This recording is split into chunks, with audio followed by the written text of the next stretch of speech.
La frase, un testigo es un espectador de la vida, y no un participante, refleja una enseñanza profunda del budismo, sobre la manera en que deberíamos relacionarnos con nuestras experiencias.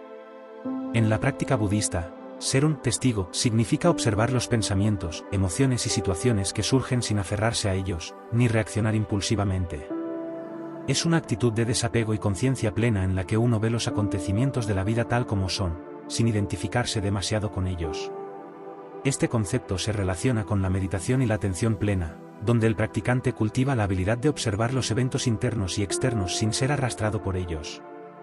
En lugar de reaccionar de forma automática a las experiencias, uno las observa como un espectador, con curiosidad, apertura y sin juicio. Al ser un espectador de la vida, uno trasciende el sufrimiento que viene de la identificación constante, con el ego y el deseo. El sufrimiento, según el budismo, surge cuando nos apegamos a las experiencias y tratamos de controlarlas.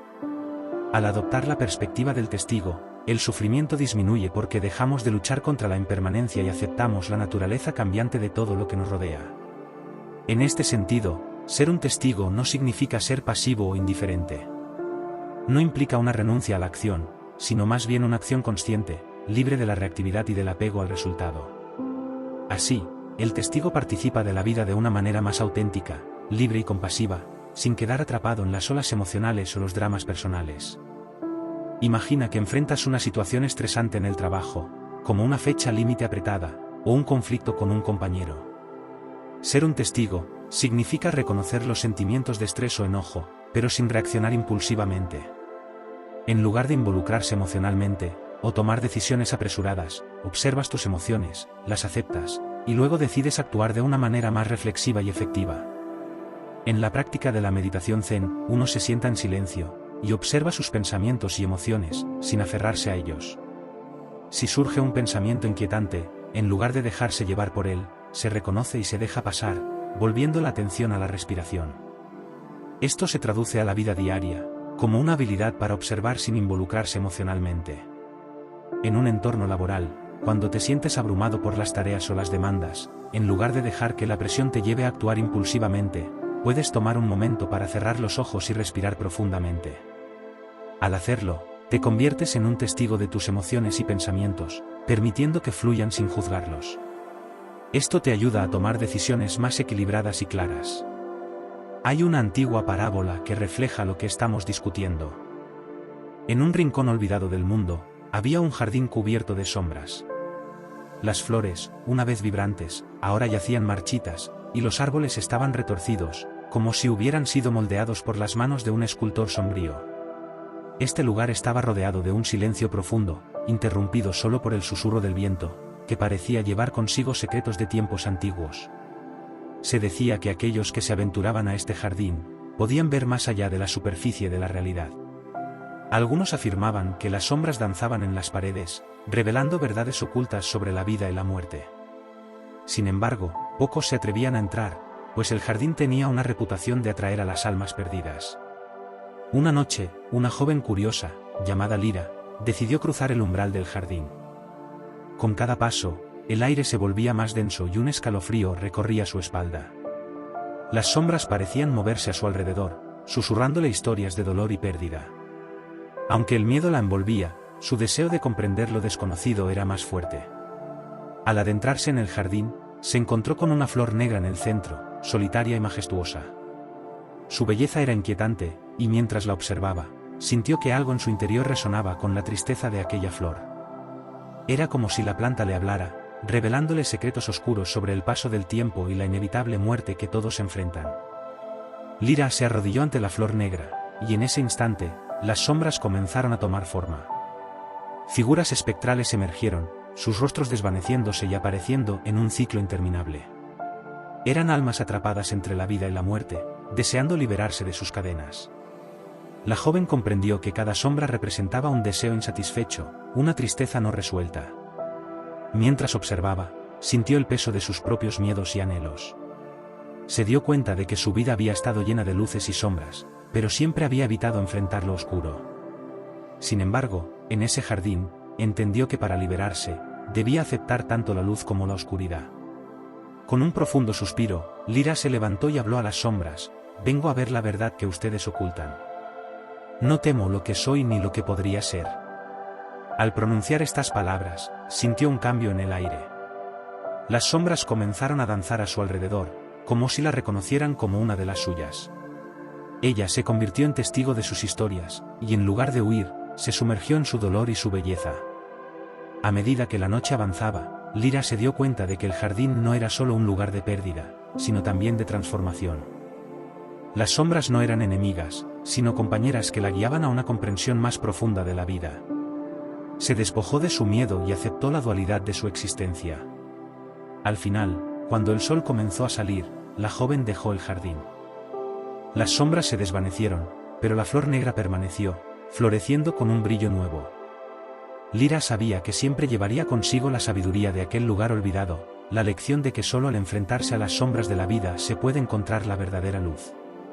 El jardín olvidado, con su atmósfera cargada y las sombras que susurraban, representa más que un simple lugar físico. Es una metáfora de la mente humana, de los rincones que permanecen ocultos en nuestra conciencia, aquellos que preferimos no explorar, donde se acumulan los temores, deseos y verdades incómodas. En el Zen, el jardín simboliza el terreno interior, que uno debe atravesar para alcanzar la verdadera comprensión, y al hacerlo, se enfrenta inevitablemente a lo que permanece sin resolver. Las sombras que emergen en el jardín, no son entidades separadas de nosotros, son partes de nuestro ser, aquellas que rechazamos o negamos porque nos resultan demasiado incómodas de aceptar. En la parábola, Lyra tiene el coraje de enfrentarse a estas sombras, y lo que encuentra no es más que una proyección de su propio interior, miedos, tristezas y deseos no satisfechos. Al aceptar lo que ve, se convierte en el verdadero testigo, observando sin juzgar, sin aferrarse ni rechazar lo que está presente. En la práctica Zen, este acto de observación y aceptación se denomina ver la verdadera naturaleza de uno mismo. Es una experiencia que no se alcanza fácilmente, ya que requiere entrar en territorios oscuros, incómodos e incluso aterradores. En lugar de buscar consuelo en las ideas preconcebidas de lo que debería ser, el Zen nos insta a abrazar lo que es, en su totalidad, incluyendo aquellas partes que preferiríamos dejar en el olvido. Aquí radica la controversia. La enseñanza Zen no es cómoda ni complaciente, desafía nuestra necesidad de seguridad, nuestra tendencia a querer definir el bien y el mal, la luz y la oscuridad, como si fueran opuestos absolutos. Nos dice que el jardín no puede florecer sin las sombras, que la belleza no puede existir sin la decadencia, y que la verdadera paz solo se encuentra en la aceptación del ciclo completo de la vida, incluida la muerte. Lyra, al entrar en el jardín, se enfrenta a la paradoja fundamental del ser, la coexistencia de la vida y la muerte, del placer y el sufrimiento, de la luz y la oscuridad. En su intento de encontrar respuestas, descubre que la paz no se halla en la eliminación de las sombras, sino en la integración de estas en la totalidad de la experiencia humana. Así como la flor negra florece a pesar de su aparente decadencia, así también nosotros debemos florecer en medio de nuestras propias contradicciones. El Zen nos dice que el sufrimiento no es algo que deba ser eliminado a toda costa, sino algo que debe ser comprendido. No se trata de rechazar la tristeza, el miedo o el deseo, sino de observarlos y permitir que sean lo que son. Al hacerlo, encontramos que su poder sobre nosotros disminuye, que el sufrimiento deja de ser un enemigo y se convierte en un maestro. En el jardín de nuestra mente, las sombras se mueven, danzando con la luz, y depende de nosotros decidir si nos aferramos al miedo que generan, o si las observamos como lo que son, manifestaciones pasajeras de nuestra naturaleza.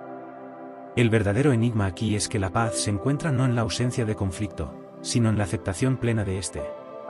¿Cómo encontrar calma en medio del caos? ¿Cómo abrazar lo efímero sin perderse en él? El Zen nos dice que la respuesta no se halla en el pensamiento racional, sino en la experiencia directa de la vida tal como es. Lyra aprendió que su miedo a las sombras no era más que el reflejo de su rechazo a una parte esencial de sí misma. Las sombras del jardín son las sombras del alma humana, y al aceptarlas, nos liberamos de la prisión del ego, que constantemente busca seguridad, perfección y permanencia. La flor negra, la cual inicialmente parecía símbolo de decadencia, florece precisamente porque existe en medio de la oscuridad. Es en la profundidad de la oscuridad, donde se gesta la verdadera transformación. Y aquí está el enigma: ¿cómo puede algo sombrío llevar consigo la semilla de la liberación? El Zen no ofrece respuestas fáciles, en cambio, nos invita a sentarnos con nuestras preguntas, a observar el jardín interior sin expectativas. Quizá el verdadero secreto no sea destruir las sombras, sino aprender a caminar junto a ellas, a ver en su oscuridad el reflejo de nuestra propia luz. Al final, el jardín olvidado sigue siendo un lugar de misterio. Aquellos que buscan respuestas definitivas, encontrarán solo más preguntas, pero aquellos que buscan la verdad más allá de las apariencias, descubrirán que el jardín siempre ha estado vivo, no a pesar de las sombras, sino gracias a ellas. En este espacio, el testigo no es ni un participante ni un espectador, sino ambos a la vez, parte del jardín, a la vez, el que lo contempla, inmerso en el misterio de la existencia misma.